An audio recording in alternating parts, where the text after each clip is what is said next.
네. 자, 여러분 교재를 보셔야 되는 이유 452페이지. 이 교재가 얼마나 좋은지. 452페이지. 452페이지. 두 번째 패러그래프. 요한복음은 공관복음서와 달리 예수님의 신성에 초점이 맞춰져 있다. 그러니까 공관복음서는 그럼 뭐에 초점이 되어 있다는 거예요? 인성에. 왜 공관복음서는 인성에 초점을 많이 뒀을까요? 사건 뭐? 모르면 자 예수님의 인간 되심을 공관복음서가 강조하는 이유는 뭐를 강조해야 되기 때문에 십자가를 강조해야 되기 때문에 예수님이 십자가에 죽으셔서 뭐를 우리의 죄를 대신했잖아요. 우리를 대신하셔야 하기 때문에 예수님의 뭐를 강조해야 돼요? 인성을 강조해야 되는 거예요. 무슨 말인지 아시겠죠? 그러니까 공관복음서는 십자가 말씀드렸잖아요. 예수님의 공생의 3년 중에 어디에 초점되어 있다고요? 공생의 3년 중에 마지막 6개월. 마지막 6개월이 3분의 2예요. 그러니까 예수님의 십자가 사건이 공관복음서가 달려가고 있는 꼴이에요. 그러니까 예수님이 우리 대신 죽으셨다. 우리의 죄를 대신하셨다. 그렇기 때문에 당연히 예수님의 뭐를 강조해야 된다? 인성을 강조할 수밖에 없었던 거예요. 예수님 우리 죄를 대신해 죽으셨다. 이 얘기를 하는 게 목표거든요. 메시아다. 이거 강조하는데 우리의 죄를 대신하셨다. 이게 강조점이기 때문에 공관복음서는 예수님의 인성에 초점을 맞춘 거고 사도 요한은 아까 제가 서신서쪽 보여드렸잖아요. 교회적인 그런 문제들이 예수님이 떠나시고 나서 자 보세요. 예수님이 떠나셨죠. 죽으셨으니까 사람들이 다 예수님을 뭐로 더 생각을 많이 하겠어요? 인간으로 생각을 더 많이 하겠어요? 신성을 더 생각을 많이 하겠어요? 봐라 예수도 죽었지 않냐? 어딨냐? 예? 물론 예수님이 3일 만에 부활하셨고 그 증거를 누가 더 증인이에요? 예수님이 부활하셨다는 가장 확실한 증인 누구예요? 예수님의 무덤을 지켰던 군인들. 그러니까 예수님의 부활을 부인할 수 없는 가장 중요한 핵심 인물들이 찬성자들이에요? 반대자들이에요? 반대자들이에요. 반대자들이 지키고 있었다는 거예요. 예수님의 제자들이 지키고 있다가 만약에 사라졌으면 당연히 뭐라고 생각하겠어요? 어디 해놓고서 부활했다고 이제 거짓말 치고 있다 이러겠죠. 근데 사도행전 16장에 보면 나오지만 죄수가 탈출하게 되면 누가 죽게 돼요? 지키는 사람이 죽게 돼 있어요. 그러니까 이 시체를 도둑 맞았다? 그러면 그 책임을 그 지키고 있던 군병들이 질 수밖에 없어요. 근데 잊어버렸다 그러니까 대사장이라든지 그런 사람들이 뭐라 그래요? 이제 걱정 마라. 책임은 안 물을 테니까 너희들이 자고 있는 동안에 제자들이 훔쳐갔다고 해라. 말이 돼야 안 돼요. 말이 안 되죠. 자기들이 지키고 있어놓고 자기들이 돈 주고 산 군인들이 지키고 있어놓고 제자들이 더군다나 예수님의 무덤은 이렇게 문쑥 열면 이렇게 열리는 그런 납골당이 아니라 뭐예요? 큰 돌로 막아놨다는 거예요. 그럼 그 돌이 이렇게 발로 한번 친다 이렇게 막 열리고 그래요? 아니라는 거죠. 그러니까 그럼에도 불구하고 예수님이 돌아가셨기 때문에 이제 교회를 공격하는 사람들은 예수님의 뭐를 강조해요? 공격하는 사람들은 예수님은 철저히 인간이셨다. 그러니까 죽지 않았냐. 그러니까 사도 요한은 그런 교회적인 문제들과 그 반대자들의 예수님은 인간이셨다는 말이 지금 돌고 있는 이 교회 시대에 예수님의 뭐를 강조할 수밖에 없어요? 신성을 강조할 수밖에 없는. 그러니까 맥락을 보셔야 돼요. 그래서 거기 뒤에 보세요. 신성을 강조하면서 단순히 그거를 예수님이 신이셨다 이렇게 얘기하는 게 아니라 태초에 말씀으로 계셨던 예수님이 인간으로 오셨다는 얘기를 하는 거예요. 예수님은 이미 언제부터 계셨다? 태초부터. 세상이 지어지기 전부터 이미 예수님은 거기 같이 계셨다. 이걸로 이제 시작을 하는 거죠. 그러니까 사도 요한과 교회의 상황을 보면 왜 사도 요한이 예수님의 신성을 강조했는지 알겠죠. 이 책이 이렇게 그런 설명을 제가 지금 보태드린 거예요. 그래서 예수님의 행위보다 요한복음서는 뭐에 강조를 뒀다고요? 그 두 번째 패러그래프 마지막에 행위보다 존재, 기적보다 강론, 말씀에 갈릴리 사역보다 유대 사역에 초점을 맞췄다는 거예요. 예? 자, 예수님이 공생애요. 보세요. 공생 3년 동안 유월절 몇 번 보내셨어요? 4번 보내셨어요. 그러니까 적어도 예수님의 공생의 사역은 주로 활동 무대가 어디였어요? 원래는 갈릴리였죠. 네? 유대 쪽엔 반대자들이 많기 때문에 유대자 지역에 가면은 그 반대자들이 다 운집해 있는 대제사장과 서기관과 바리새인들이 운집해 있는 예루살렘에 가면 계속 반대에 부딪히셨거든요. 6월절에 갈 때마다 시비 걸었잖아요. 그러니까 예수님이 사역 공생의 1년, 2년, 3년째 반 동안에는 어디에 주서 갈릴리에 주서 사역하셨고, 근데 이제 마지막 6개월 때는 유대 사역을 하시는데 예수님은 적어도 6월절 4번 있었으니까 예루살렘에 몇 번 오셨다? 최소한 4번 이상을 오셨다고 보여지는 거예요. 네? 4번은 6월절을 지나셨기 때문에 6월절 때는 다 예루살렘에 와서 예루살렘에 와서 성전에 가서 제사를 드리게 돼 있잖아요. 그러니까 4번 이상 오셨다고 보여지는 거예요. 그러니까 갈릴리 사역보다 유대 사역에 초점을 이 사도 요한이 이야기하는 건 예수님의 신성, 예수님은 약속된 메시아로 오신 분이다. 그래서 메시아로 오시는 분은 어디서 죽으세요? 어디서 죽으세요? 유대 밖에서는 죽는 법이 없다. 그래서 유대 사역을 사도 요한은 강조할 수밖에 없었다는 거예요. 네? 그러니까 유대 마치 남유다에 마치 예루살렘에 예수님이 요한복음만 놓고 보면 주로 유대에서 활동하셨네? 라고 오해될 만큼 유대를 사도 요한은 강조했다는 거죠. 그 4번째 패러그래프 보세요. 왜 그러냐면 역사성의 신성을 더함으로 초대교회에 만연했던 영주주의. 영주주의가 뭐예요? 영하고 육신 중에 뭐가 더 거룩하다? 영이 더 거룩하다.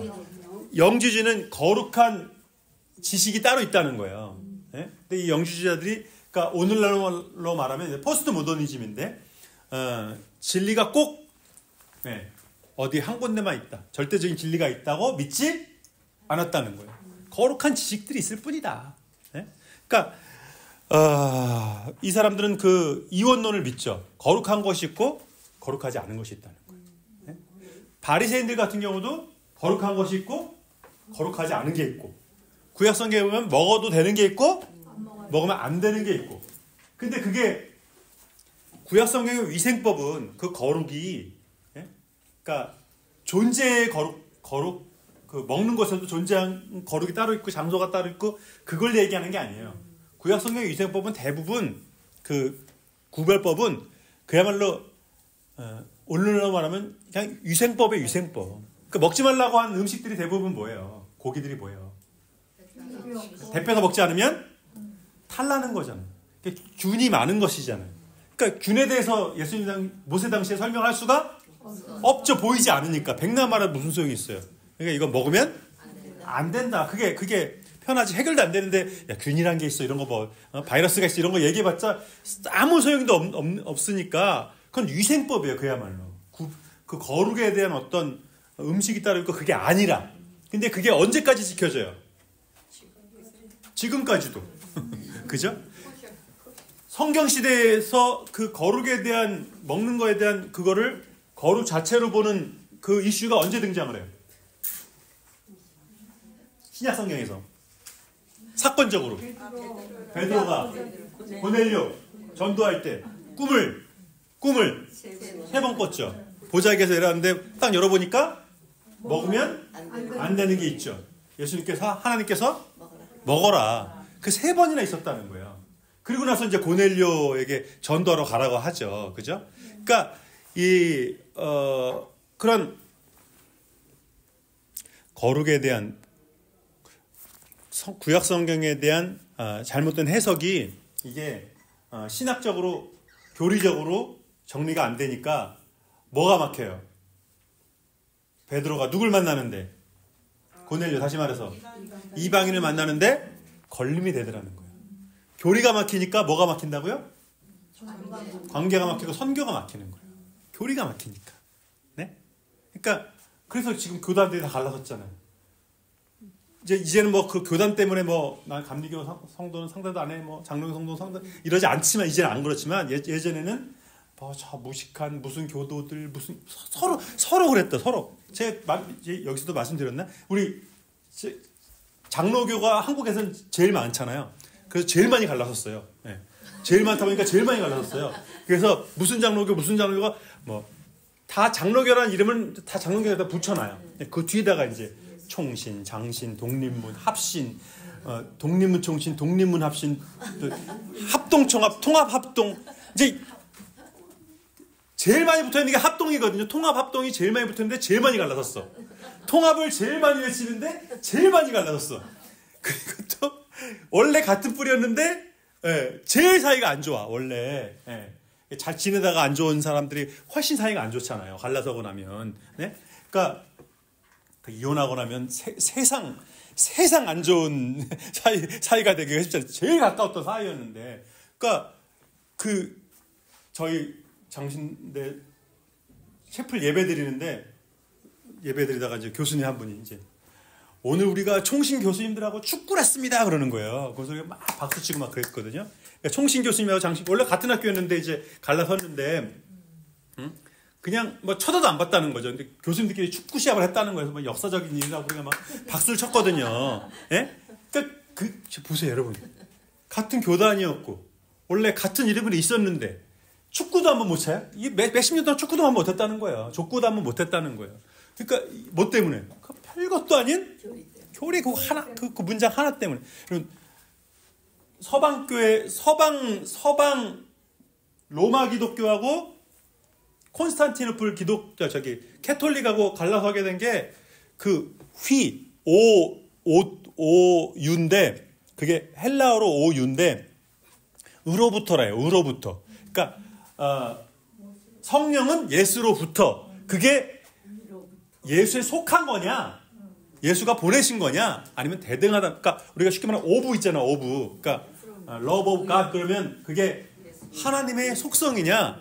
하나님과 러브는 같은 거냐? 이제 이게 해석이 다 다를 수 있죠. 당연히 다를 수 있죠. 그러니까 love of God 그러면 그건 뭐예요? 이퀄이에요? 소속이에요? 소속이지 소속. 러브가 곧 하나님의 수는 없잖아요. 하나님은 사랑이심이라 이게 번역이 이런 것 때문에 오해가 많은 거예요.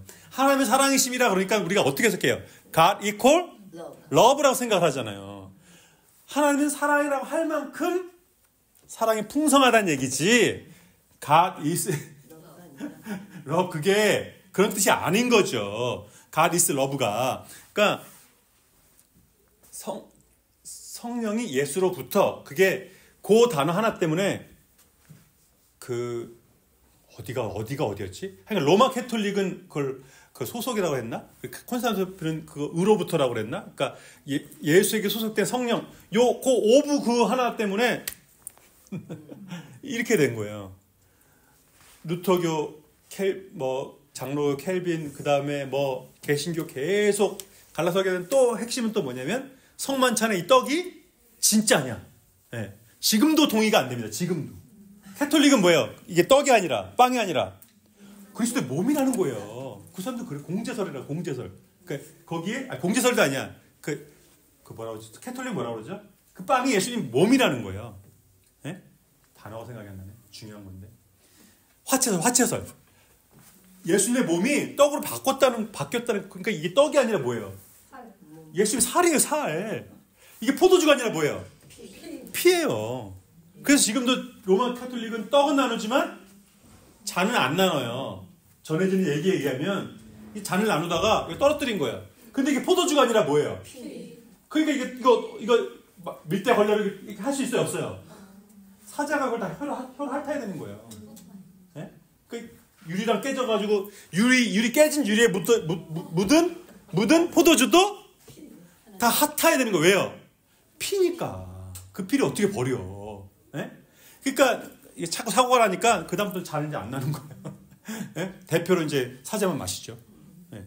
보세요. 이 신학적인 그런 것 때문에 마틴 루터는 사제였잖아요. 그러니까 또 그걸 다 버리지 못해요. 그래서 공제설을 주장했어요. 그러니까 살이기도 하고 빵이기도 하다. 이렇게 애매모호한. 네? 그러니까 이런 것 때문에 루터교 갈라서고 장로교 갈라서고 뭐가 갈라서고 자 보세요. 이게 다 교리적인 이슈라는 거야. 그러니까 신학적으로 이걸 정리하는 게 너무 중요하기 때문에 사도 요한이 이걸 정리했다는 얘기를 제가 지금 하려고 한 거고요. 자, 넘어가야 되니까. 자, 사도행전. 사도행전은 뭐냐면 뭘 얘기하기 위한 거예요? 성령감을 통한 뭐요? 교회를 얘기하기 위한 거예요. 사도행전은 교회를 얘기하려고 그러는 거예요. 네? 자, 사도행전 뭐로 시작돼요? 1장이 뭐예요? 예수님의 승천 사건으로 시작을 하잖아요. 예수님이 승천하시면서 뭘 얘기하세요? 오직 성령이 너에게 임하시면 너희가 권능을 받고 예루살렘과 유대와 사마리아와 땅끝까지 이르러 내 증인이다. 이게 뭐예요? 교회의 정체성이라. 교회는 어떤 사람들? 예수 그리스도를 구주로 믿는 사람들인데 그 사람들이 뭐가 돼야 돼요? 증인이 돼야 돼요. 증인. 네? 그럼 따라해봅시다. 나는 증인입니다. 증인인데 법정인데 여러분 증언 안 하면 어떻게 돼요? 여러분 증언을 안 하면 그 사람 딴 사람이 피고가 뒤집어 쓰는 거예요.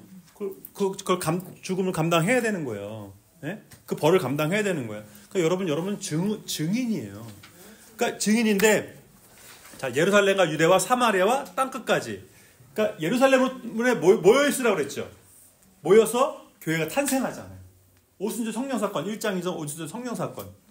오순절 성령 사건으로 제자들이 성령을 받으면서 어떻게 돼요? 확 변하죠. 네?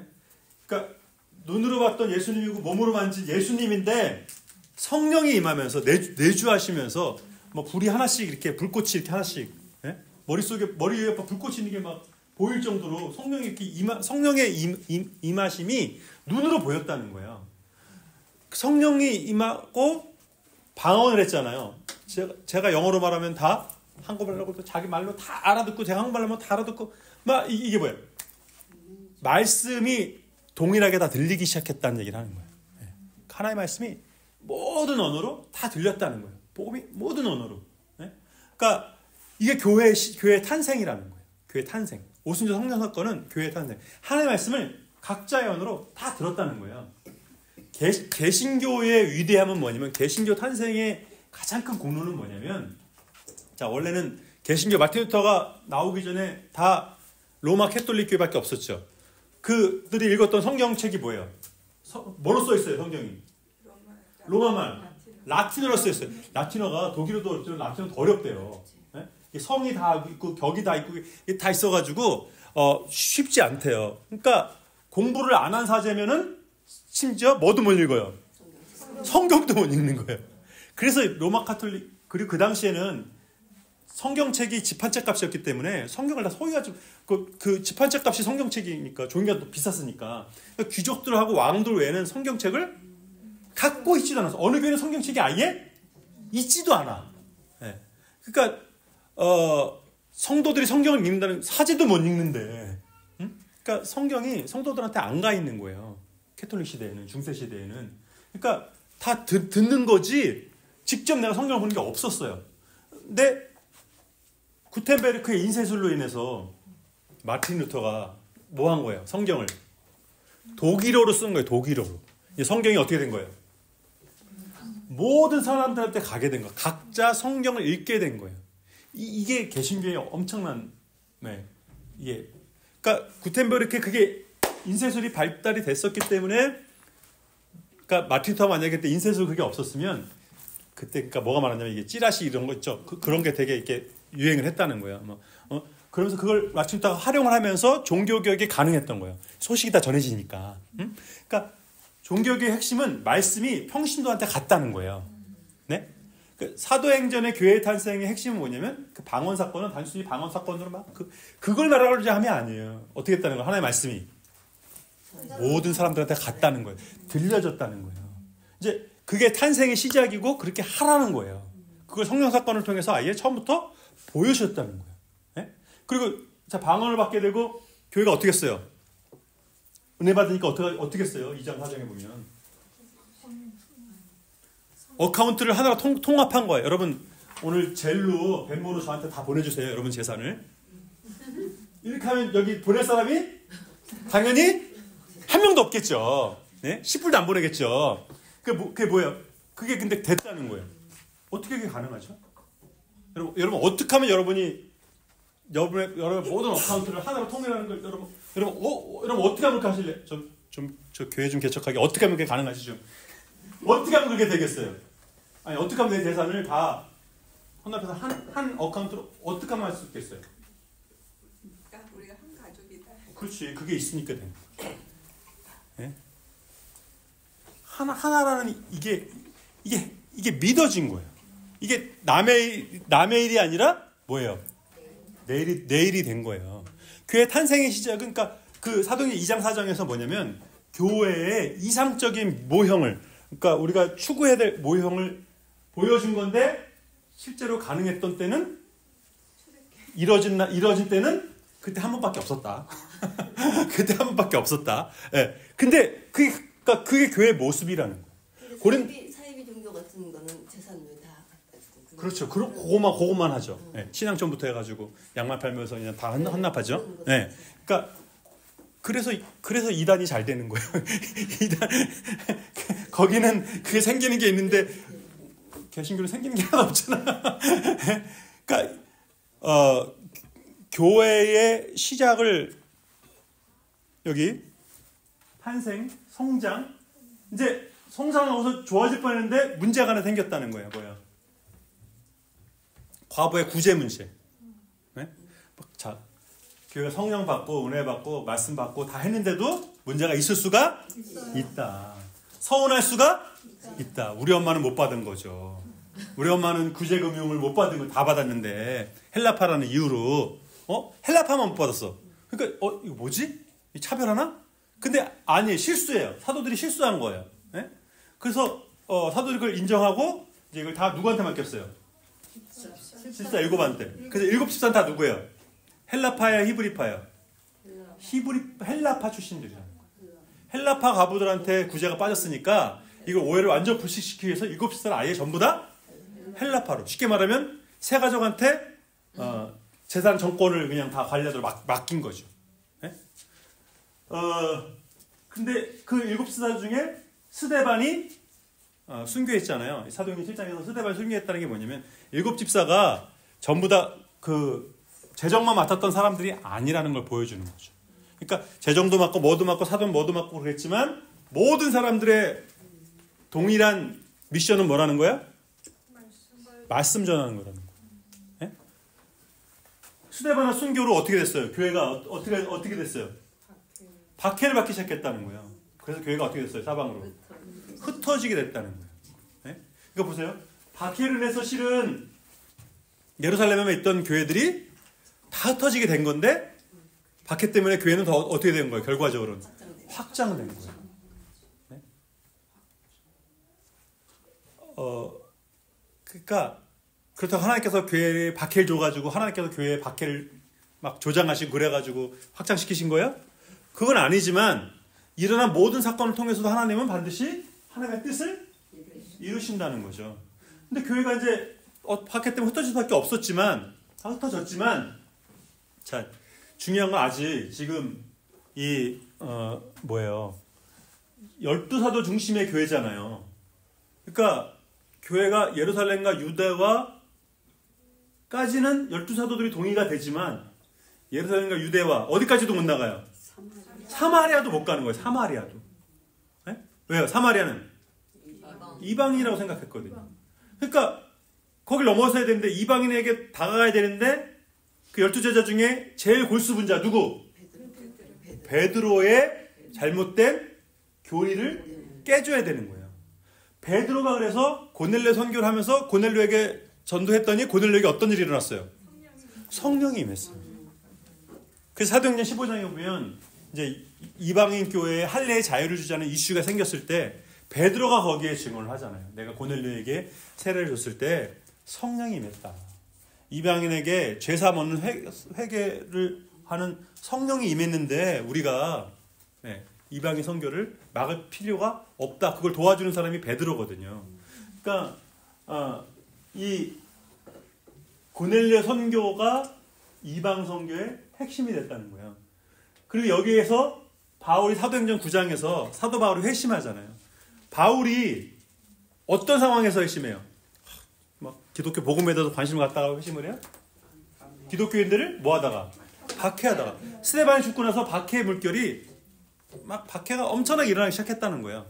그때 사도 바울도 동조해가지고 스데반을 죽이는 일에 바울이 옷을 맞고 있었잖아요. 그러니까 찬성을 했다는 얘기예요, 그 말은. 그러니까 증인들의 그러니까 돌 던지는 사람이 옷을 맞고 있었다는 건 내가 거기에 찬성했다는 거예요. 스데반을 죽이는 일에 바울이 찬성을 했다는 거예요. 바울이 그랬던 사람인데 다메섹 도상에서 누굴 만나요? 예수님을 만나는 거예요. 누구십니까? 나는 네가 박해하는 핍박하는 예수라. 그래서 바울이 자기를 사도라고 얘기하는 거예요. 사도는 아포스톨로스는 누가 사도라고요? 누가? 예수님이 직접 픽해야 사도예요. 그러니까 예수님이 이미 승천하셨지만 사도 바울은 다메섹 도상에서 예수님께서 직접 픽하셨다는 거예요. 그래서 자기가 사도라고 주장을 하는 거예요. 바울의 회심 사건 그리고 그 뒤에 고넬료 사건을 통해서 이방 선교에 길이 마련되는 거예요. 그래서 안디옥 교회에서 바로 바나바와 바울을 선교사로 파송하잖아요. 이때부터 이미. 그러니까 교회가 탄생하고 교회가 선교하게 1차, 2차, 3차 선교를 통해서 바울이 이제 스페인까지 복음의 선교를 한다는 얘기가 사도행전의 얘기예요. 교회 확장. 그래서 그 홀로신학교의 그 모토가 액츠 29이에요. 사도행전 28장까지잖아요. 그러니까 액츠 29. 그러니까 29장을 써내가야 된다. 이제 그거를 하영정 선생님이 얼른 또 픽하셔가지고 이제 오늘의 교회의 그 비전을 액츠 29으로 했죠. 네. 그러니까 그걸 볼 줄 알고 그걸 잘 따라서 하는 것도 그것도 안목입니다. 네. 훌러신학교에 있었을 때는 별로 몰랐는데 이제 오늘의 교회가 표방하면서 모든 사람들이 이제 알게 됐죠. 액츠 29을. 그러니까 사도행전의 29장은 이제 우리가 지금도 여전히 교회 시대라는 거예요. 사도행전은 사도행전이라고도 말하고 또 뭐라고도 말해요. 성령행전이라고도 말해요. 성령이 교회 탄생을 주도하셨고, 그러니까 창조의 역사는 성부 하나님이, 구원의 역사는 성자 하나님이, 교회의 역사는 성령 하나님이 주도로 이끄셨다. 우리가 그렇게 이제 구별해서 얘기하는 거죠. 성령 하나님께 지금도 성령의 시대인데, 그러니까 성령의 이해가 그래서 무엇보다 중요한 거예요. 성령 하나님이 어떤 분인지. 근데 우리가 신학적으로 제일 공부 안 하는 게 성령 하나님. 성령 하나님이 도대체 예수님의 무릇도 온 세 번째 넘버 3인지. 네. 네? 그러니까 예수님까지는 우리가 그래도 좀 배우는데 성령님에 대해서 이렇게 많이 공부 안 하잖아요. 그러니까 그래서 제자수업 하셨다는 얘기를 제가 지금 또 하는 겁니다. 그러니까 성령의 시대에 교회가 이 탄생을 하고 바울이 1차, 2차, 3차 선교행을 통해서 이방인 교회, 특별히 이 사도행전 제일 중요한 것 중에 하나가 또 이 15장 예루살렘 회의거든요. 교회 최초의 공의회예요. 사도행전 15장이 모든 교회들이 모여서 회의를 한 공의회, 교회들의 모임, 그래서 공의회라고 그래요. 이게 1차 공의회가 사도행전 15장에서 이슈가 뭐예요? 이방인들에게 할례를 해야 되냐, 말아야 되냐. 바울은 뭐예요? 하자 말자. 말자. 이방인들을 할례, 이거는 유대인에게 주신 전통적인 상징적인 의미지 이게 구원에 있어서 절대적인 조건은 아니다. 그걸 바울이 주장했고, 그러니까 보세요. 바울이 보수예요, 진보예요, 실은? 보수 중에 보수죠. 유대인 중에 유대인이었잖아요. 그런데 이제 뭐 중에 뭐가 돼요? 사도행전 15장에 보면 진보 중에 진보가 돼 있죠. 그러니까 여러분 신앙을 하면요, 보수와 진보에 뭐가 일어나요? 통합이 일어나는 거예요. 그러면 사도 바울이 이제 보수 버리고 진보 된 거야? 크게 상관이 없어진 거예요. 자, 예수님의 12제자 중에서 보수 누구 있어요? 보수. 열신당 시몬 같은 경우는 대체자는 보수죠. 진보 누구예요? 예수님 12제자 중에 진보. 세리마테. 네? 로마에 거기서 록을 받으면서 사는데 예수님이 제자가 됐잖아요. 열진당 시몬은 세리아 같은 사람 보면 어떻게 해야 돼요? 칼로 찔러 죽여야 돼요. 근데 진보와 극진보와 극보수가 같이 제자가 됐다는 거예요. 네? 그게 교회라는 거예요. 바울이 극보수였는데 히브리인 중에 히브리인이고 베냐민 지파고 그랬던 바울이 이방인 선교를 하면서 진보 중에 진보가 됐다는 거 겉으로 보기엔. 그렇다고 그럼 바울이 진보가 됐냐? 그건 아니라는 거예요.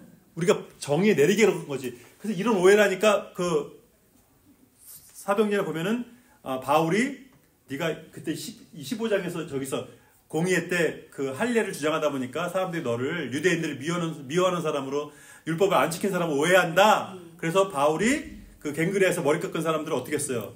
안수하는 거를 할례를 그 예식을 하는 그거를 바울이 진예를 하잖아요. 바울은 보수도 아니고 진보도 아니라는 거예요.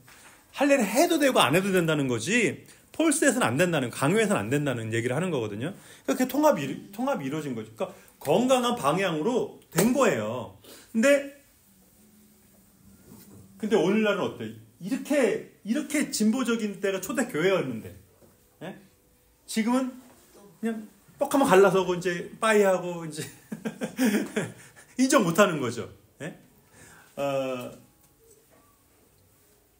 어떤 교회의 모습으로 시작됐고 이방인 선교까지 이렇게 될 수 있었던 건 이런 통합하면서 또 이방인들에게까지 이게 포용하면서 이게 가능했던 건 결국은 뭐예요? 사도들의 협력이 있었다는 거예요. 보수가 양보했다는 거예요. 쉽게 말하면 지금 보수가 양보했다는 얘기 하는 거 아닙니다. 저 보수. 예? 그러니까 보수가 양보했다 이런 얘기 하는 게 아니에요. 어떻게 보면 기득권이었잖아요. 12사도 중심이었잖아요. 근데 내려놨다는 거예요. 네? 교회의 통합을 위해서. 그랬을 때 이게 가능했다는 거예요. 근데 오늘날 보세요. 지금 21세기 첨단을 달리고 있는 이 시대에 이런 진보적인 형태로 교회가 이렇게 발전을 했는데 가장 보수적인 데가 어디예요? 온 미국, 온 세계에서 개신교. 가장 보수적인 데가 원래 카톨릭이었는데 가장 진보적인 데가 이제 카톨릭이고 가장 보수적인 데가 개신교. 무릎 꿇고 여기 본당 닦아야 되는 개신교. 예? 예배 때 아니면 문도 안 열어주는 개신교. 이게 희한한 거예요. 그러니까 이게 고착화되면 가장 진보적이고 가장 열려 있었던 교회가 가장 지금 보수적인 데가 개신교가 됐잖아요. 전 어떨 때 막 얘기하다 보면 막 답답해가지고 막 숨이 막혀. 물론 어떤 사람 나하고 얘기하다 보면 나한테 그런 걸 느끼겠지. 네? 그게 뭐냐면 자기가 옳고 자기 이것 때문에 막 서로 미치려고 그래요. 이 열린 마음에 대해서, 건강한 열린 마음에 대해서, 그렇다고 여러분 제가 문화적인 거는 다 무시해야 된다는 얘기 하는 거 아니에요. 지난번에 온누리교회 그 목사님 모시고 장로님 두 분을 했길래 우리가 밥 먹으면서 이런저런 얘기를 했어요. 이제 자녀 세대가 우리가 아무래도 고민이잖아요. 그러니까 자녀 세대, 당장 자녀 세대 정도가 아니라 지금 청년 세대, 영커플 세대, 이제 1.5세, 2세들하고 지금 그 2세들이 벌써 40대가 된 거거든요. 그 2세들이 진짜 40대가 됐어요, 벌써. 그 2세들이 40대, 심지어 50대도 있다고요, 2세들이. 그죠? 그러니까, 그러면 이 EM을 도대체, 이 2세를 도대체 이거 어떻게 해야 되냐? 그럼 EM에 따로 되냐? 해결이 안 돼. EM 예배 따로 드리고 다 해주고 다 했는데 해결이 안 돼. 그럼 어떡하냐? 그래서 지금 거기는 뭘 표방하냐면,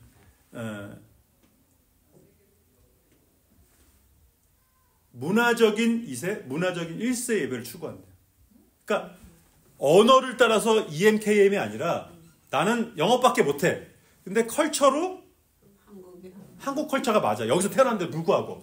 그러면 언어와 상관없이 한국말로 설교하는 그냥 그 예배에 자기가 참여할 수 있는 거예요. 나는 토박이 1세야. 근데 대학부터 여기서 공부했는데 컬처로 뭐가 더 맞아? 여기 EM이 맞아. 그럼 거기서 EM으로 영어로 하든 코리안으로 하든 그 컬처로 그 예배 공동체를 나누는 작업을 하고 있다는 거예요. 네? 그러니까 되게 파격적이죠. 그 거기는 유스부터 그걸 다 나눴대요. 유스부터. 물론 우리보다 크기도 하지만 유스부터 그러니까 코리안 컬처, 이 미국 컬처 이걸로 나눠서 유스도 맞는 대로 이렇게 가고 있다. 유스부터. 네? 제 딸 여기 4살에 왔어요. 그러니까 영어를 훨씬 더 많이 공부했고, 거기서 한글만 겨우 띄워서 왔지. 9구단 2단 한글 다 하고 이러고 제 딸이 4살에 왔거든요. 그건 제 딸은 거의 1.8세라고요. 근데 제 딸은 컬처로 뭐가 맞냐면 코리안 컬처가 맞아요. 얘는 또 희한하게. 우리가 한국말만 해서 그런지 모르지만 한국 드라마만 봐서 그런지 모르지만 얘는 코리안 컬처가 또 맞아. 희한하게 4살 때 왔는데도 불구하고 20년 여기 살았는데도 불구하고 코리안 컬처가 맞아. 한국에서 온 애들하고 더 잘 맞아. 더 잘 어울리고 희한 그게 달라요. 그 언어적인 문제가 아니더라는 거예요. 그러니까 멀타의 에트닉 철치들 가보면요 언어와 상관없이 예배드려요. 설교는 영어로 하고 기도는 뭐 아랍어로 하고 또 그러니까 근데 그 교회 심지어 나가 어느 교회는 5개 언어로 예배드린대. 5개 언어로. 제가 이 얘기를 10년 전에 이미 들었어요. 10년 전에. 제 훌라신학교에서 제가 그 인텐시브로 2과목 들었거든요. 근데 거기 교수님이 거기는 선교사님들이 교수님이에요. 전부 다. 선교사 출신 교수님들이 선교에 대해서 마인드가 되게 넓으신 분들인데 거기 멀타 에스니 철치가 있다. 5개 언어로 드리는 교회도 있다. 5개 언어로.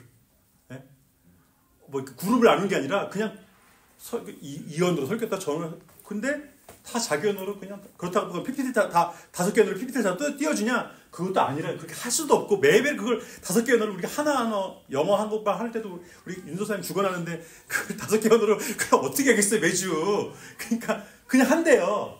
근데도 그걸 나온다는 거예요. 심지어 그게 된다는 거예요. 우린 영어하고 한국말밖에 안 하는데도 이렇게 잘 안 되는데. 자, 이게 교회가 보세요. 이미 초대교회 시대에 언어의 장벽을 뛰어넘었죠. 컬처의 장벽을 뛰어넘었죠. 제일 중요한 거. 종교의 장벽을 뛰어넘었다.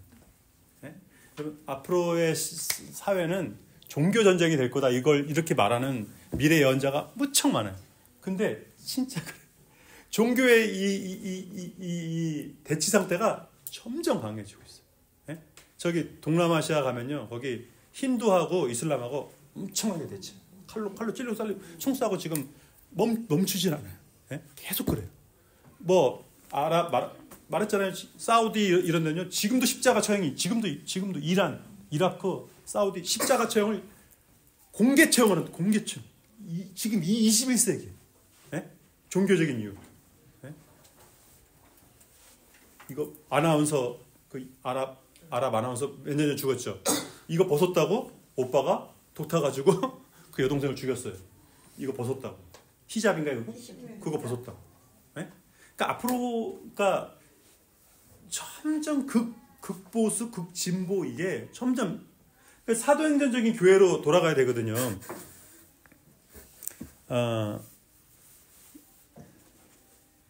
자, 그래서 여기 유대 교회였다가 사도행전에서 이방 교회, 세계 교회로 확장되는 그런 모습이 보여지는 거예요. 그래서 사도행전과 서신서는요, 그냥 단순히 교회적인 어떤 문제들을 다루고 그거에 대해서 사도 바울이 편지하고 좀 문제가 있었나 보다 이걸 얘기하는 게 아니라, 자, 유대인 이방인의 갈등, 또 같은 개신교 내에서 교리적인 갈등, 그리고 이제 문화적인 갈등, 또 이제 부의 이 계급으로 인한 그런 갈등, 그런 거에 대한 문제들에 대해서 서신서를 통해서 이 세계 교회로 확장시켜 나가는 이 부분들에 대한 얘기들을 하는 게 서신서라는 거예요.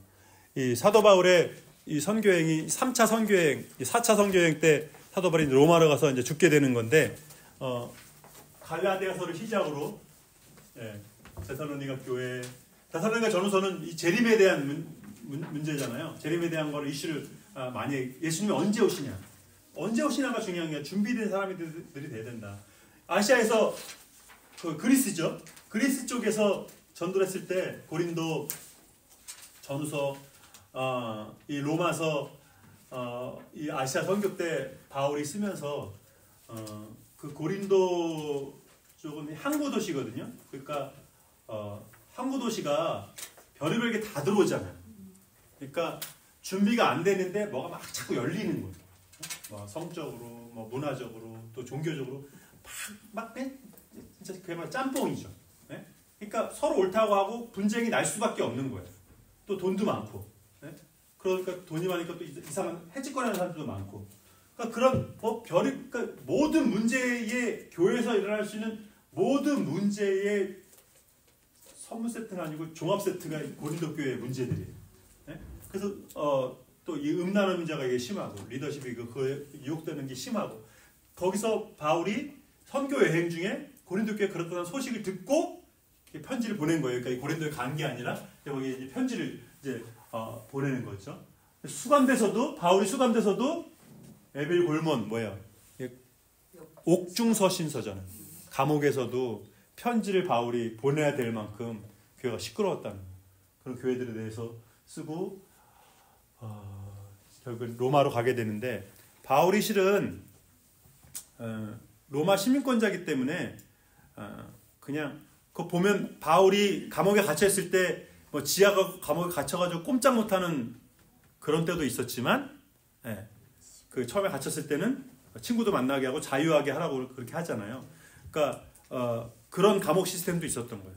그러니까 지역적으로 거기 떠날 수는 없고 어디를 떠날 수는 없지만 이제 왔다 갔다 할 수 있고 이게 중세 때 근대까지도 보면 그러니까 소크라테스 같은 경우도 그런 거죠. 그러니까 막 지하 감옥에 갇혀 있고 그런 건 아니고 이제 친구도 만날 수 있고 얼마든지 대화할 수도 있고 그러지만 그러니까 그 소크라테스 같은 경우도 그 철학적인 그런 걸 이슈는 뭔지 까먹었지만 그거에 대해서 인정하냐 안 하냐 그거에 따라서 독주를 마셨다는 거예요.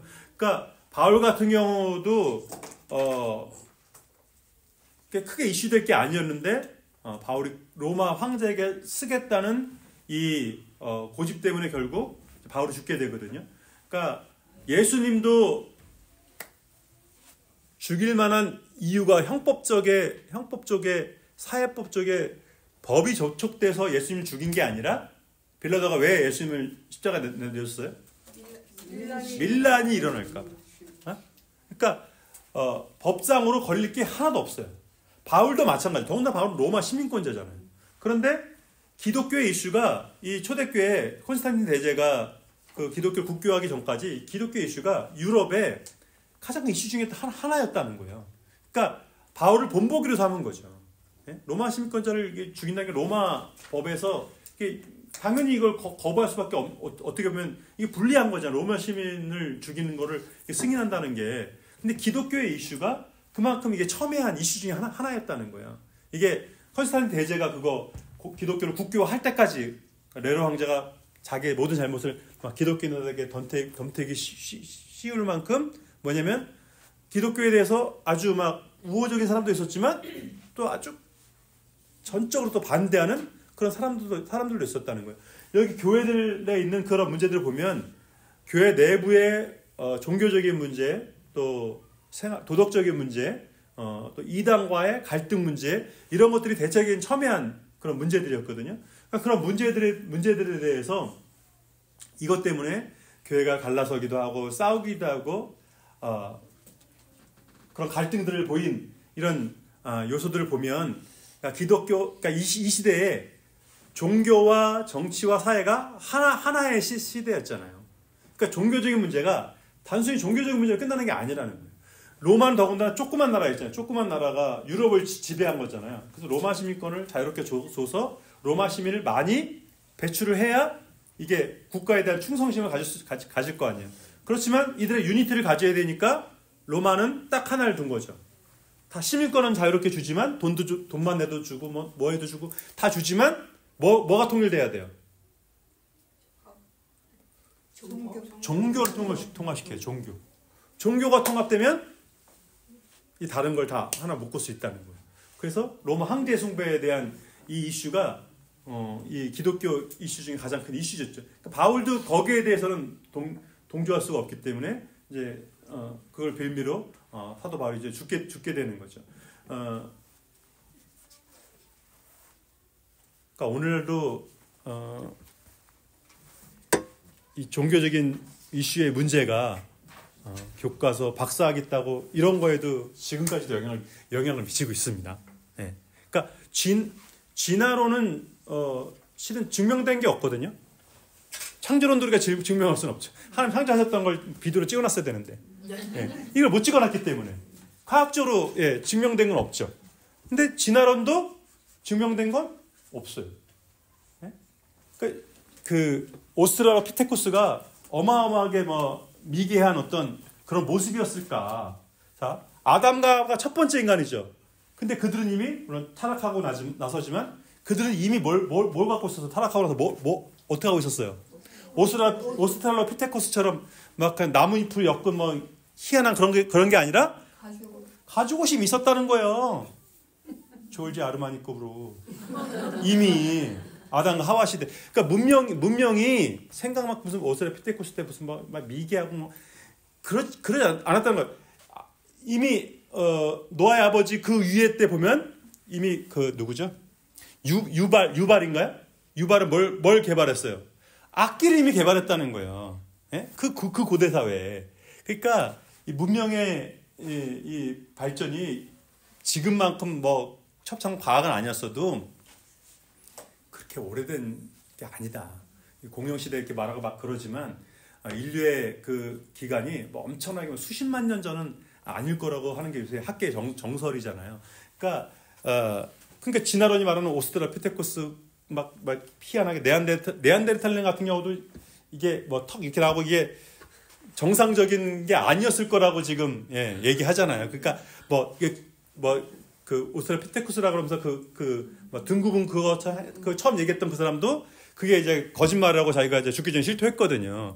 그러니까 근데 아직까지도 근데 교과서에 아마 오스트랄로피테쿠스 아마 있을걸요 아마. 그러니까 전혀 증명된 게 없는데도 불구하고 이제 그걸 인정하지 않으면 이제 과학이 아니라고. 그러니까 말씀드렸잖아요. 전 세계의 기독교는 아니지만 신앙을 갖고 있는 사람이 몇 퍼센트라고요? 80% 이상. 이거 타임즈에서 조사한 겁니다. 그러니까 신앙을 갖고 있는 것이 더 보편적이라는 거예요. 신앙을 인정한 것이 훨씬 더 보편적이라는 거예요. 근데 학계에서는 이걸 인정하지 않는 거를 학계라고 이제 과학이라고 그러니까 증명되지 않는 신념을 믿고 있는 건 과학자들도 마찬가지인 거죠. 근데 과학을 믿을수록 실은 훨씬 더 많이 믿게 된다고 해요. 다음 주에 우리 서신서하고 계시록하고 우리 다음 주 아니고 다음 주에 휴강하고요.